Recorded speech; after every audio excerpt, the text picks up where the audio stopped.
let me love you.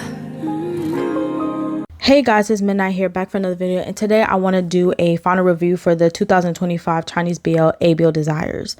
Now, I do apologize for not having this video out like I said I was going to before the final episode came out, but I did want to see like what everybody's reception was going to be to the final last episode, so I'm happy that I did. So yeah, and like I said again, I do apologize. First thing I want to get into is the characters. You have Sheng Shao You. One thing that I want to clear up, especially what I said about him in my first impressions video, is that I, in certain cases, did feel bad for his character when he got raped and him having to carry the huge burden of the company and his father's hospitalization.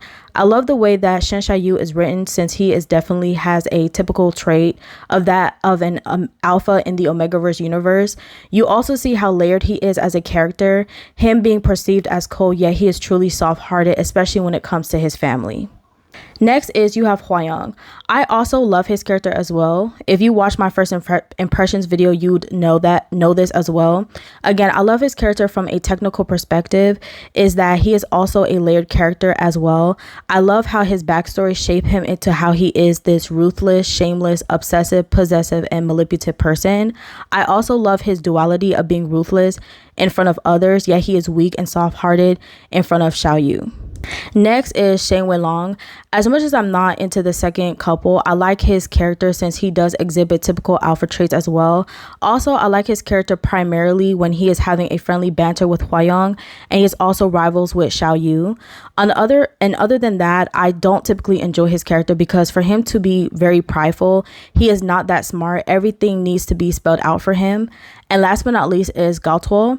I am rather indifferent to his character because even when he has screen time, he just feels like he's just there. Now, going into the plot/storyline, I really like that the producers did an amazing job with representing what an Omegaverse really is in the world of ABO Desire, since not every Omegaverse is the same in every book.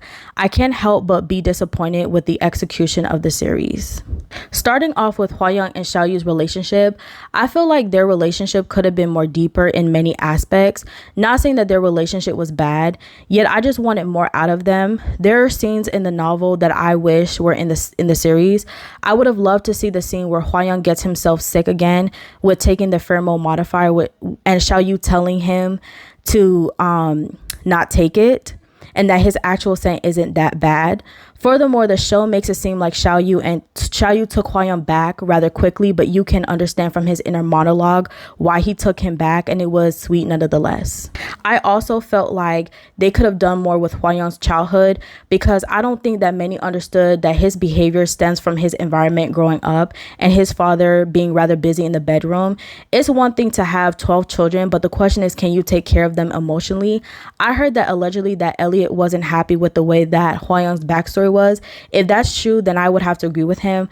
I think many who didn't read the book do not understand how cruel his older siblings were, and cruel is rather an understatement. I think that they could have shown the scene where his siblings tried to poison him and parallel it with Shao Yu's brother poisoning Shao Yu.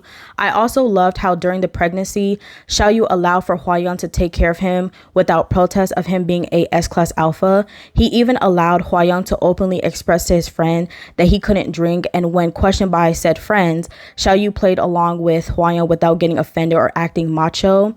Also, despite in the novel Huayang not wanting to have a child with Shao Yu compared to in the series, it was nice that they kept the fact that Huayang was traumatized by Shao Yu almost losing his life as to why he didn't want Shao Yu to have more children, and Shao Yu respected Huayang's feelings and took his feelings into consideration. Moving on to Gaotuo and Weilong's relationship, as much as I don't really care for their story, I'm satisfied with their ending. I don't know why there's this outrage when it comes to them, considering they are not the main focus of the story, even in the novel. Also, there was a lot going on with them as a couple as well. The lack of communication, and they're just one couple that I'm just like, they don't need to be together, or at least for right now. Wei Long had several opportunities to make things right with Gaotuo with the help of Huayang, and he still didn't do it. It was rude and unnecessary of him to accuse or even question Gaotuo of purposefully getting pregnant from him as a means to extort him for money, when he could have done this long time ago. He didn't need to get pregnant by him. For God's sake, he was even his classmate and his employee. Wei Long's mouth was his biggest downfall. He didn't need to continue to humiliate Gaotuo even more, hence the reason Gaotuo felt like it was safe not to tell him about the pregnancy and to flee. On the other hand, Gaotuo should have told Wei Long about him being the Omega that he slept with and being pregnant so that he could be involved. Mind you, this is the same thing that Huayang said, that he put the ball in Gaotuo's court to see if he was going to tell Wei Long the truth, yet he decided not to and to leave him. There were just too many cat and mouse chasing between Wei Long and Gaotuo's relations that it gave me whiplash, and I just didn't see the appeal in their relationship. And last but not least is media literacy. While I do think that many are entitled to their opinion when it comes to the ending and the second CP, however, this does not give people the right to attack non-gen either. When it comes to media literacy, while I may be disappointed with the execution of the final episode, really the series in general as well, I'm not going to pretend that one, this wasn't the way that the book ended, and two, the second CP wasn't the main focus of the series. It's one thing to not like the ending, which is completely fine, but to police non-gen as a writer is where my issue lies. I want writers to freely express themselves through their art and creativity. However, what I do not want and don't tolerate as someone who enjoys reading and writing is for those writers to be influenced by outsiders who want to control their creative freedom. I want to address some misinformation. I've seen that many things that non-gen favors the main CP when they're the main characters to begin with. And you can't write a character if you don't know what the storyline is going to be. I also disagree with non-gen having Gaotuo and Wei Long as a second thought, considering that most second couples don't have a fixed ending. Where the media literacy is lacking is the fact that not all endings need to be a happy ending, and not all sad endings are sad, but more or less bittersweet. I hope you guys understand what I'm trying to say. I'm so sorry. In conclusions, I was deeply satisfied with the ending, and I know that this is going to be deeply controversial. As for the rumored second season, I don't really care for one, but I do hear that there's going to be one, but I don't know how true that is. Most of the time, the second season doesn't hold up to the first season. Also, I don't know what the material would be like since they followed the novel very closely, but only time will tell. I just want to move on and see both couples in their own series as leads. Now, the last thing I'm going to talk about is the fact that there is also a rumored special episode. But like I said, we'll see. And that's supposed to be based off of the special chapters.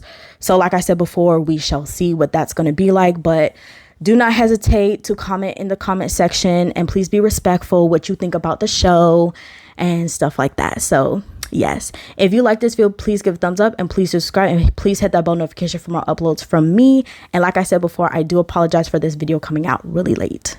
And I do apologize if some of my points were not, articulated perfectly. I'm still kind of congested, so I do also apologize for that. Thank you.